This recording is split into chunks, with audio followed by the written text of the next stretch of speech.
Right, everybody, we are back.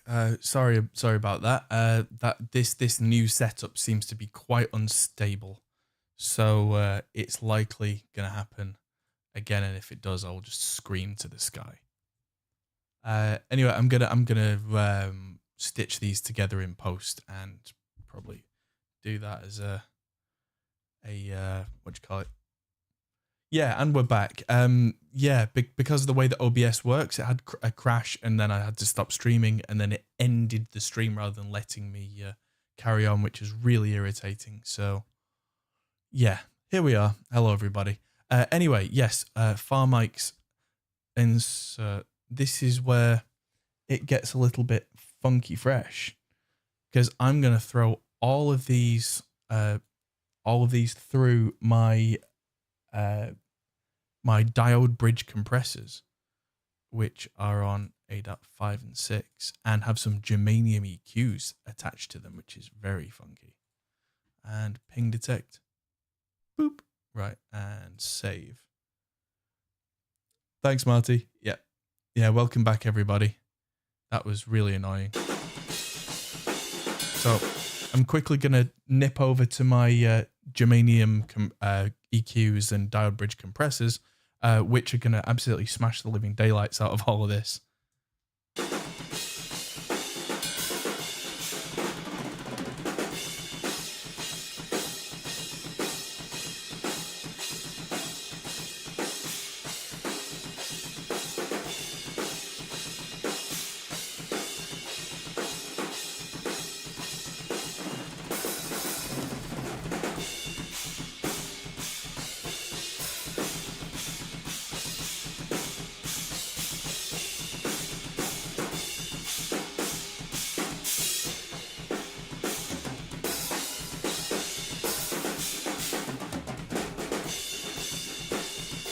There we go. So yeah, smash, no smash, smash, without, with. And before I even bring in the close mics and bring in the instrumentals, I'm definitely bringing in Soothe, because I can hear some nastiness knocking around in the top there.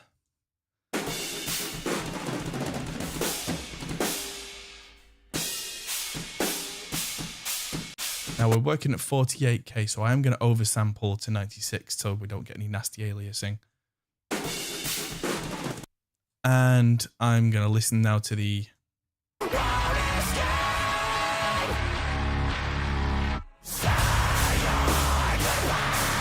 Oh, for God's sake.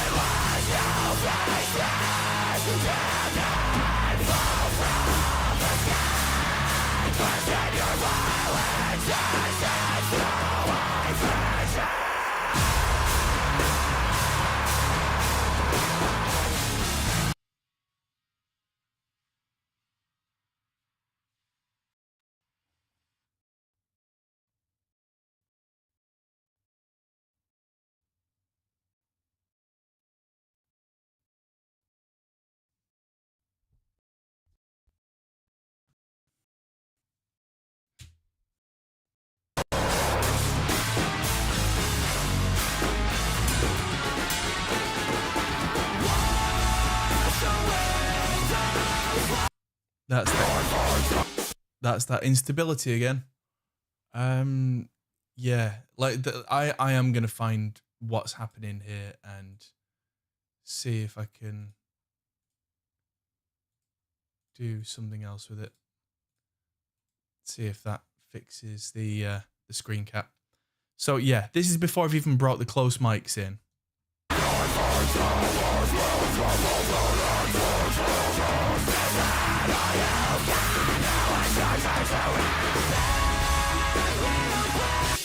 Yes, this is definitely a stream, what's the word? It's an experimental setup, which is definitely now going to have to be changed because it's not passing the test. But I'm quickly changing headphones because my main headphones, they send as a 650s, have Sonar Works on, they're quite even. These are the Austrian Audio High X55s, and these will tell me if things are really nasty at the top.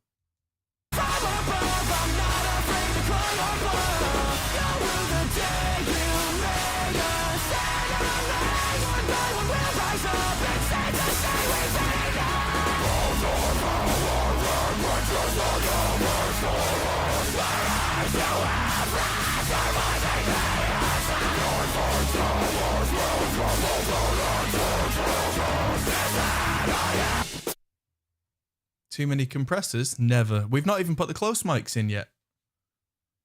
Plus, this is definitely not a mix along stream. This is me showing you how I work.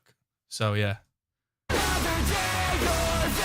So what, we've got a CL1B, a distressor, an SSL compressor, and some diode bridge compressors. That's not that many compressors, really. I mean, if it offends you, you are always welcome to go somewhere else. Now, on to some of the more close stuff, the kick in and out. Because the kick is going to need some work. First thing I'm going to do is balance out the in and out kick mics.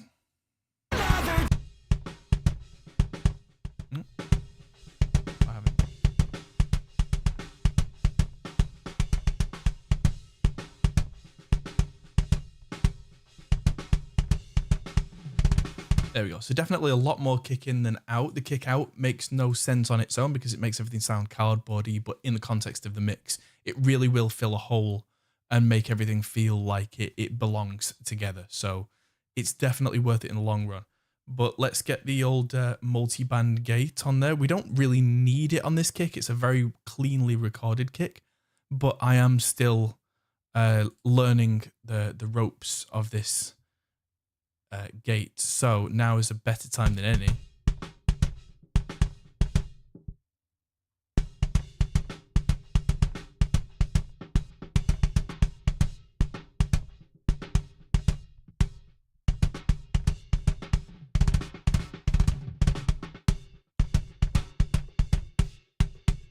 So let's put a little bit of look ahead on this if we can.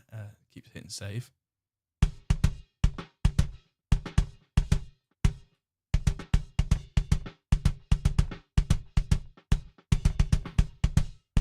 And check out our side chain there, the key. That's better. Nice clean key. What am I listening for when I'm sweeping in Soothe? Especially on the Austrian 55s, which are much brighter, much harsher headphones. I'm looking for frequencies that are really just piercing my ears, that I just want to tame dynamically, which is what Soothe is really good for. So yeah, I'm just dialing in. I've got a tone that I like overall of the tops, and then I'm just looking for things where, like, if there's a specific symbol that has a resonance, I'm trying to find that overall area and just tame that down. And then I've turned up the sharpness and selectivity, which means that instead of doing broad strokes like a de-esser, it's being far more specific and pulling out those resonances on cymbals quite effectively. Yes, so the master threshold, yeah, that's this bar down the bottom, is it not?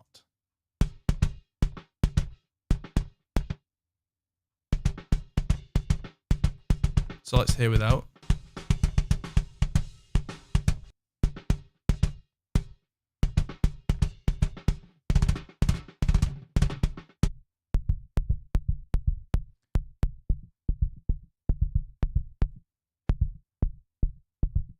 There we go. Definitely need some attack on the bottom so we don't end up with that click.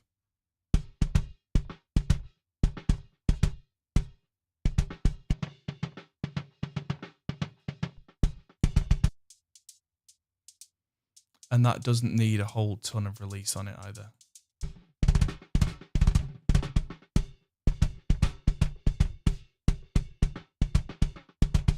Push the transient shaper for the detector.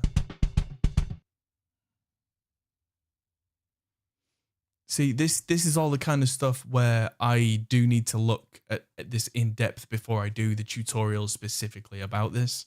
This is very much my first listen was, yeah, not intended to be the video that I'm making.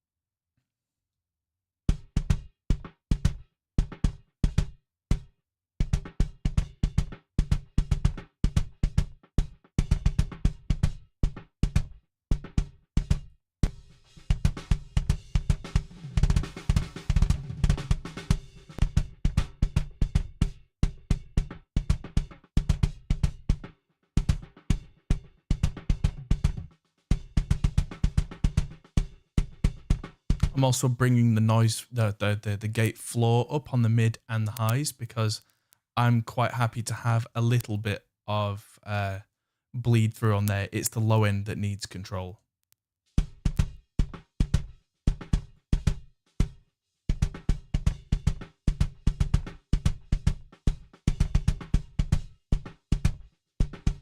There we go. And so, yeah, with the hysteresis just a little bit higher so that it needs that kind of, it needs to dip down back below that. That's kind of a safety net for me.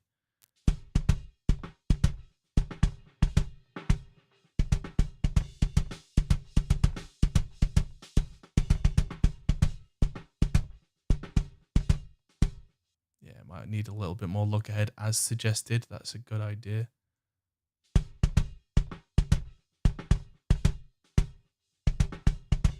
That's sounding really good. And what do I have to put this through? Because I'm using a lot of the 500 series stuff now.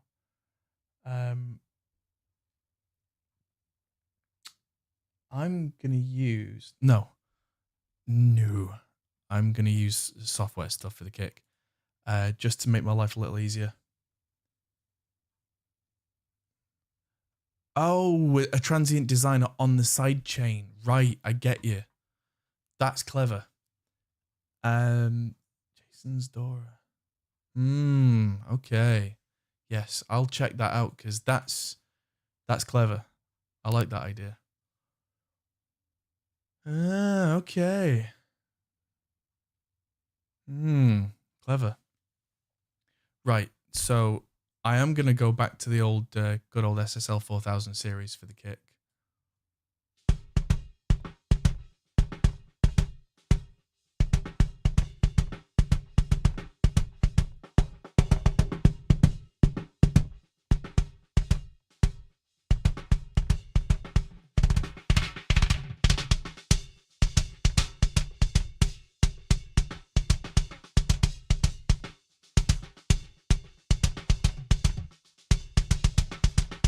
Okay.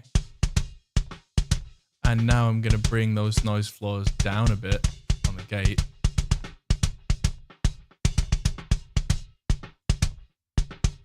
And then let's bring that in context with the rest of the track.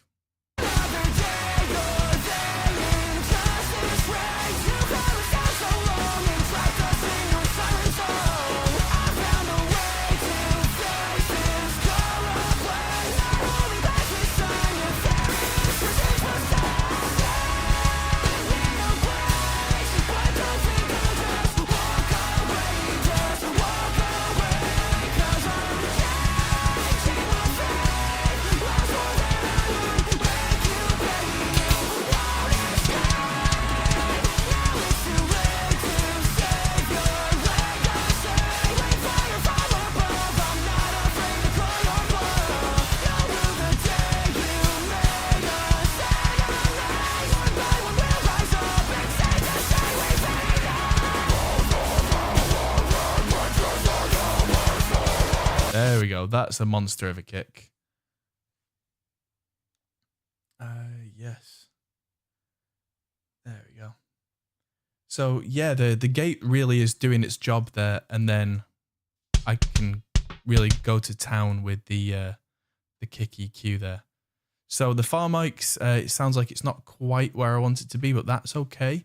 Because like they tell you never to mix in solo, and I consider this to be kind of the first stage. So when we've got each bit,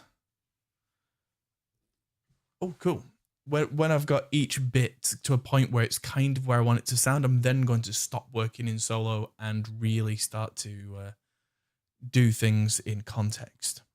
So the snare is next, and the snare is an important one. But luckily for me,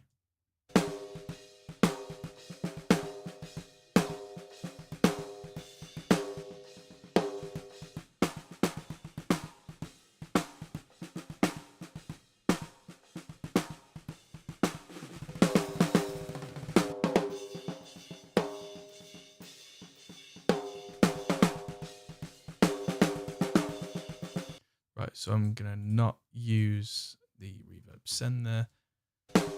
And what I'm gonna do is firstly, again, use the multi-band gate, but quite aggressively on this snare, I think. Let's just put gate in, because search for multi-band is doing the thing, but there are so many plugins. Save.